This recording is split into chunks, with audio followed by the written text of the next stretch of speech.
वह अधेड़ महिला गांव वालों के आगे और पंचों के आगे अपनी जान की भीख मांग रही थी। वह कह रही थी, मैं डाय नहीं हूँ, मैं डाय नहीं हूँ, मैंने किसी के बच्चे को नहीं मारा, मैंने कभी किसी को नहीं सताया, मेरे साथ ऐसा मत करो, मेरे साथ ऐसा मत करो। पर कुछ लोगों ने उसे घसीटते हुए पुराने पीपल के पेड़ से बांध दिया जो अब सूख चुका था, और एक ही इशारे पर जलती हुई मसालों ने धू धू करके उसे अपने लपेटे में ले लिया।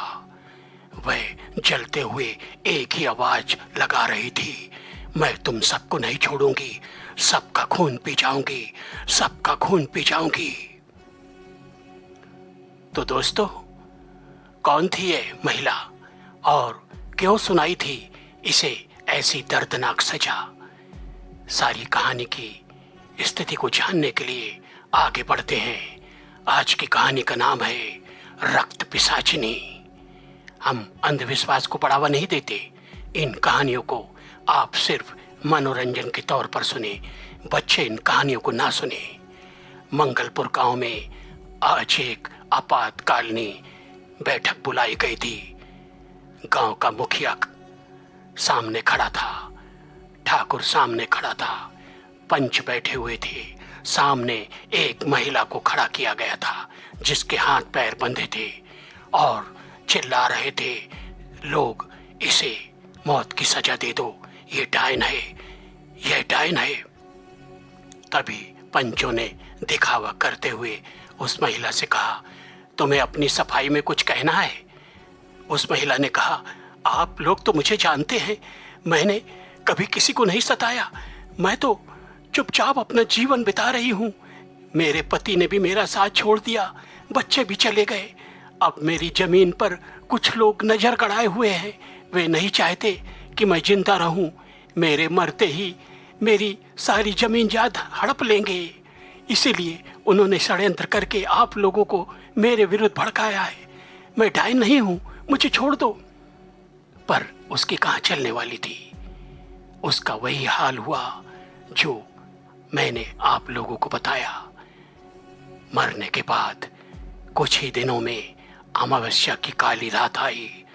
उस दिन उसकी आत्मा जागृत हो गई। गांव के बाहर पुराने खंडरों में उसकी आत्मा बदला लेने के लिए मचल रही थी।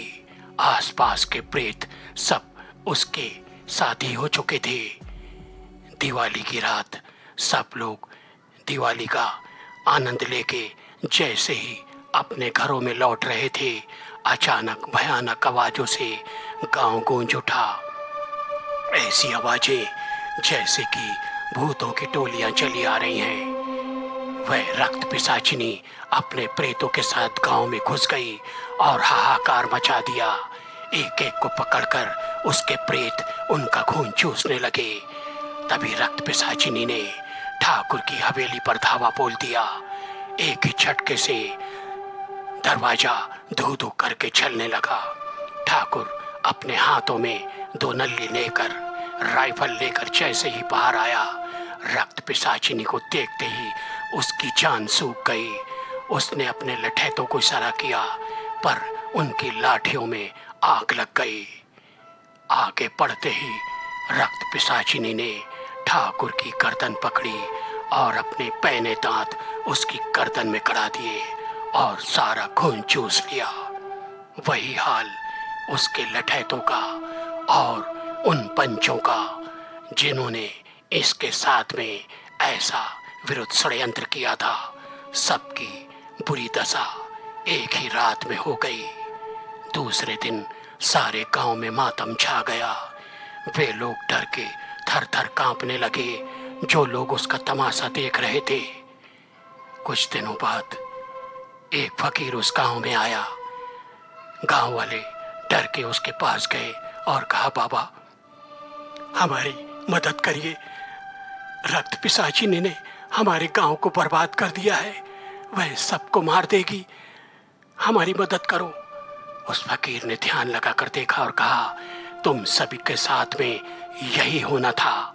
उस निर्दोष महिला के साथ तुम लोगों ने जो किया है, इससे कम तुम्हारे साथ तो कुछ भी नहीं हो सकता है। जाओ, मैं जा रहा हूं, तुम्हारी कोई मदद नहीं करूंगा। तब वे लोग गिड़गिड़ाने लगे और उसके पैरों पे अपना सर रख दिए। फकीर को दया आ गई। उसने कहा, जाओ, आने वाली अमावस्या को मैं तुम लोगों को इस रक्त पिशाचिनी से मुक्ति दिला दूंगा। अमावस्या आई।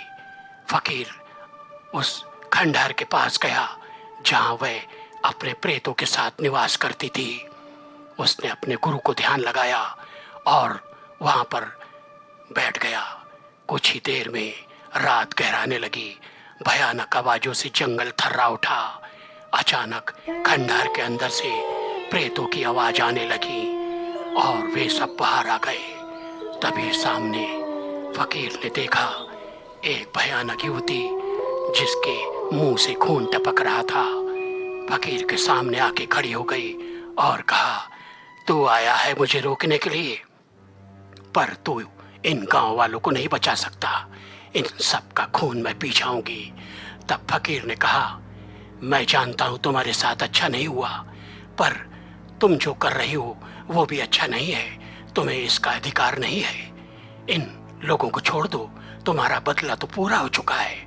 उसने कहा, नहीं, तू हट जा मेरे सामने से। पर फकीर नहीं माना। उसने अपनी झोली से विभूति निकाली और रक्त पिशाचिनी की तरफ उछाल दी। उस विभूति के पड़ते ही वह धू धू करके चलने लगी। उसके प्रेत भी जमीन में राख बनकर ढेर हो गए। दूसरे दिन वो फकीर गांव में आया और उसने कहा, आगे से कभी भी किसी निर्दोष के साथ में ऐसा व्यवहार मत करना, वरना इससे भी बुरा अंजाम होगा। आज तो मैंने तुम सबको बचा लिया। सभी लोगों ने साधु के पैर पकड़ लिए। उससे कहा, बाबा, हम आपके लिए क्या करें? तब उसने कहा, उसकी आत्मा शांति के लिए तुम लोग यहाँ एक यज्ञ कराओ, ताकि उसकी आत्मा को शांति मिल सके और उसकी मुक्ति हो। मैं यही चाहता हूँ। और यह कहकर वह चला गया। तो दोस्तों, कहते हैं ना, किसी निर्दोष के साथ ऐसा नहीं करना चाहिए। किसी की मजबूरी का फायदा नहीं उठाना चाहिए। यह कहानी हमें यही सबक देती है। अगर किसी की मदद ना कर सके तो चुपचाप वहां से हट जाए, उसका तमाशा ना बनाए। कहानी अच्छी लगी हो तो लाइक, शेयर, कमेंट और सब्सक्राइब कर देना। फिर मिलेंगे।